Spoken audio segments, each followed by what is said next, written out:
Organ vegetatif merupakan organ tumbuhan yang berfungsi untuk mendukung pertumbuhan dan perkembangan tumbuhan, terutama berguna untuk penyerapan, pengolahan, pengangkutan, dan penimbunan zat-zat makanan. Organ vegetatif tumbuhan berpembuluh terdiri atas akar, batang, dan daun. Organ generatif merupakan organ tumbuhan yang berfungsi dalam proses perkembangbiakan secara generatif atau seksual didahului oleh peristiwa perkawinan. Pada tumbuhan berbiji tertutup angiosperme, organ generatif terdiri atas bunga, buah, dan biji.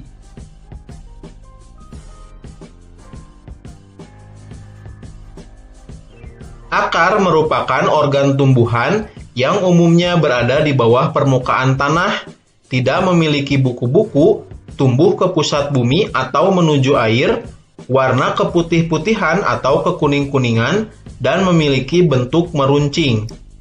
Terdapat dua jenis sistem perakaran pada tumbuhan, yaitu serabut dan tunggang.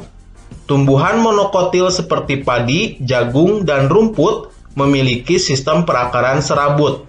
Sebaliknya, pada tumbuhan dikotil seperti kacang tanah dan mangga, memiliki sistem perakaran tunggang. Akar memiliki fungsi untuk menambatkan tubuh tumbuhan pada tanah atau medium tumbuhnya, menyerap air dan mineral dalam tanah atau pada medium tumbuhnya. Pada beberapa tumbuhan, akar mengalami modifikasi sehingga dapat memiliki fungsi untuk menyimpan cadangan makanan, misalnya pada singkong dan bengkuang, serta berfungsi juga untuk menyerap oksigen atau untuk bernafas, misalnya pada tumbuhan bakau.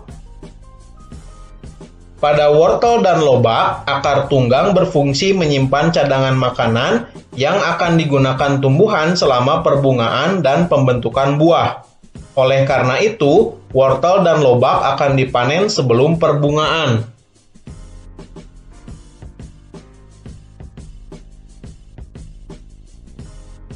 Pada umumnya, tumbuhan yang kamu lihat memiliki batang yang berdiri tegak di atas tanah serta mendukung cabang, daun, dan bunga.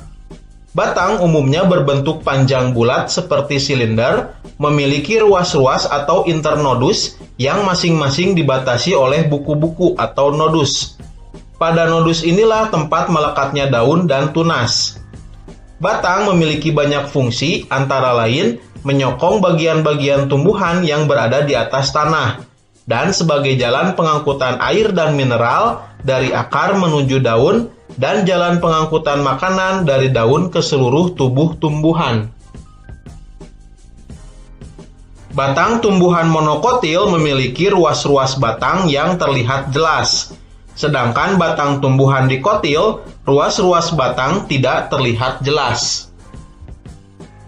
Pada beberapa tumbuhan, batang dapat mengalami modifikasi dan berfungsi sebagai tempat menyimpan cadangan makanan, misalnya pada tumbuhan tebu.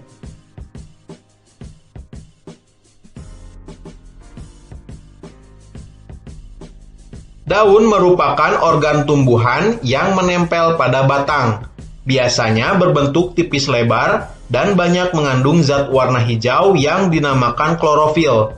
Daun memiliki beberapa fungsi, antara lain sebagai alat untuk mengambil gas karbon dioksida yang digunakan sebagai bahan baku dalam fotosintesis, mengatur penguapan air atau transpirasi, dan pernapasan atau respirasi tumbuhan. Setiap tumbuhan memiliki bentuk, ukuran, dan warna daun yang berbeda untuk mencirikan tumbuhan tersebut. Peruratan daun merupakan ciri untuk mengetahui suatu tumbuhan, termasuk monokotil atau dikotil. Daun monokotil memiliki peruratan daun yang sejajar, sedangkan tumbuhan dikotil memiliki peruratan daun menjala. Pada proses fotosintesis, dibutuhkan cahaya sebagai sumber energi. Energi tersebut ditangkap oleh zat hijau daun yang disebut klorofil. Gas karbon dioksida dan air digunakan sebagai bahan baku untuk menghasilkan glukosa atau C6H12O6 dan oksigen.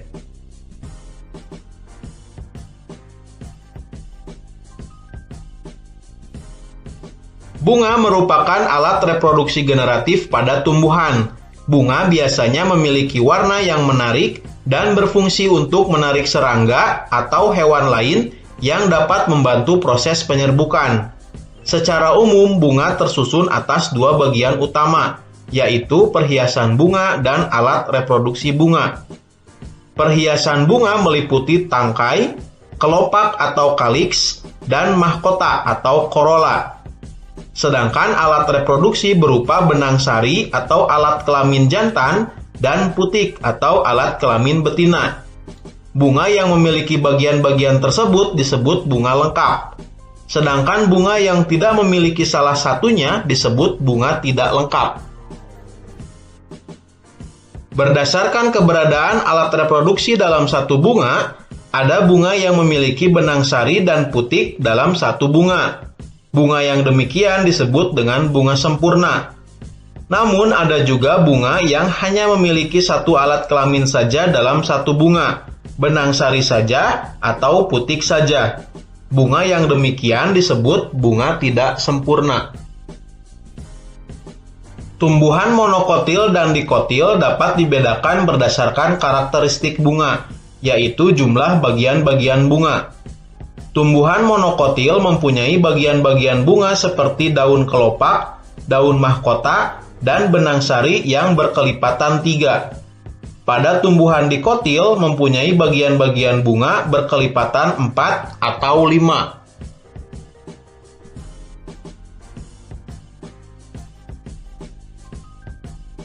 Salah satu bagian dari bunga yaitu putik atau pistilum. Putik terdiri atas 3 bagian, yaitu bagian dasar yang menggelembung disebut bakal buah atau ovarium. Bagian yang memanjang disebut tangkai putik atau stilus, dan kepala putik atau stigma. Di dalam bakal buah terdapat 1 atau lebih bakal biji atau ovul. Pada perkembangan selanjutnya, bakal buah akan berkembang menjadi buah, sedangkan bakal biji akan berkembang menjadi biji. Bentuk jaringan. Jaringan tanaman ditandai dan diklasifikasikan menurut struktur dan fungsinya. Ada 2 tipe dasar jaringan, yaitu jaringan meristem dan jaringan permanen. Mari kita lihat pada jaringan meristem.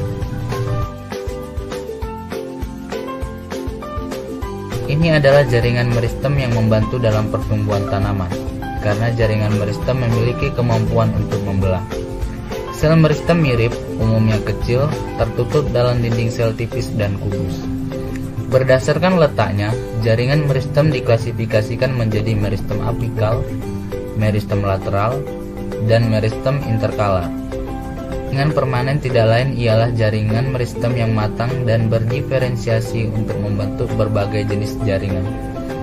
Berdasarkan kesamaan dari selnya, jaringan permanen diklasifikasikan menjadi jaringan permanen sederhana dan jaringan permanen kompleks.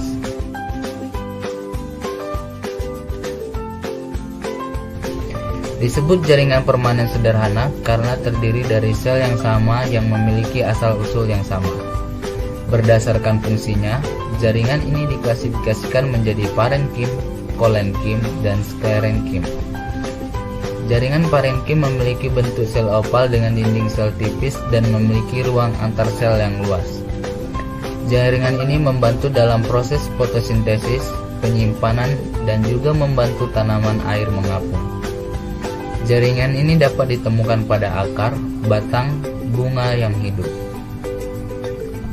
Jaringan kolenkim terdiri dari sel hidup dan memanjang. Jaringan ini memberikan elastisitas, dukungan mekanik, dan kekuatan tarik untuk tubuh tumbuhan. Jaringan ini ditemukan terutama di korteks batang dan daun. Jaringan sklerenkim terdiri dari sel-sel mati yang memiliki dinding sel sangat tebal dan mengandung lignin.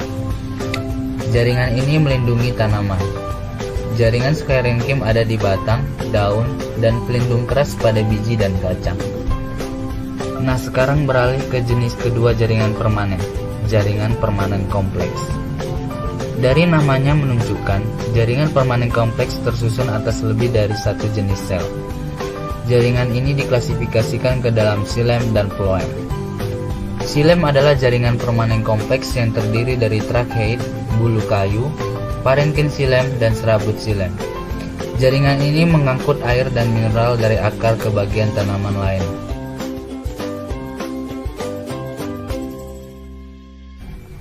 Phloem terdiri dari bulu tapis, sel pengiring, serabut phloem, dan parenkim phloem, dan berfungsi mengangkut makanan dari daun ke bagian. Kali ini kita akan belajar dan membahas soal SNR tentang transportasi pada tumbuhan. Sahabat tahu tidak apa itu transportasi pada tumbuhan? Transportasi tumbuhan adalah proses pengambilan dan pengeluaran zat-zat ke seluruh bagian tubuh tumbuhan. Pada tumbuhan tingkat tinggi, misalnya tumbuhan berpembuluh, proses pengangkutan dilakukan pembuluh pengangkut yang terdiri dari xilem dan phloem. Xilem bertugas membawa mineral dan air, sedangkan phloem membawa sari-sari makanan hasil fotosintesis. Oke, paham ya sahabat? Baik, kita masuk ke contoh soal transportasi tumbuhan ya.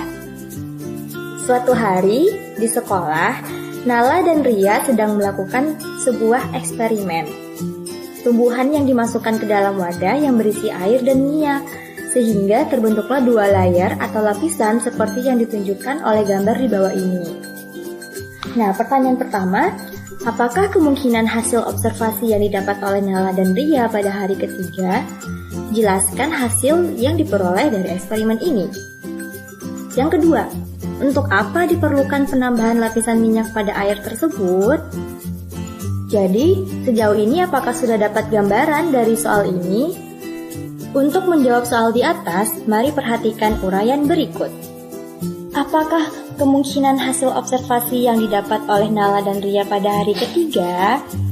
Jawabannya adalah tingkatan air di gelas akan turun. Hal ini disebabkan karena air diserap oleh akar tanaman. Akar tanaman akan menyerap air yang terdapat di dalam wadah. Di dalam sel-sel akar, air harus masuk mulai dari sel-sel epidermis akar, melewati korteks akar, hingga ke jaringan pembuluh xilem akar. Pergerakan air ke dalam akar bisa terjadi melalui dua mekanisme, yaitu pertama, secara apoplas. Air masuk melalui ruang-ruang antar sel atau dikenal juga dengan jalur apoplas. Yang kedua yaitu jalur simplas.